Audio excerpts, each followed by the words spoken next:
केमिति कौन आप अरेस्ट कले कौन होती घटनाटा आज आप आदिवासी नेता जन आज पुलिस कस्टडी कौन कहे मत जो ढंग मो घर भितर अरेस्ट कले आज बोधे भारत वर्ष सर्वश्रेष्ठ नक्सल कम जो मैंने हाईएस्ट क्रिमिनाल जो मैंने कर प्रযোज्य हो ना। मो घरे आज 5टी गाड़ी सकाଳେ पहुँचला 5टी गाड़ी सहित 15 ରୁ 20 जन पुलिस अफिसर जाकि मो घर भितर पशिले एवं सत्य जमी मो जन देशद्रोही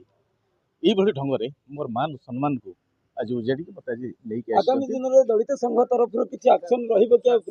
निश्चित सारा ओडिशा रे आंदोलन हम सरकार कहते जन आदिवासी सरकार और आदिवासी अत्याचार होती कौन कहवा विषय नहीं आदिवासी जस्टिस निश्चित भाव में होउछि ए कथा बुझामणा हो पारि जो गरीब लोक मैंने सका गले संध्या बेले खाऊं ना चूली जलिब ना से गरीब लोक को अरेस्ट करके पठा थाना को 5 दिन 10 दिन रही जगह कथा सरकारी जगह यहाँ जो रजिस्ट्रेशन पुलिस विभाग तहसीलदार हाथ अच्छे कि ये तो दुखदायक कथा कारण मैटर इज सबजुडिस थी पारे किंतु एटा गोटे रेवेन्यू मैटर पुलिस दखल नहीं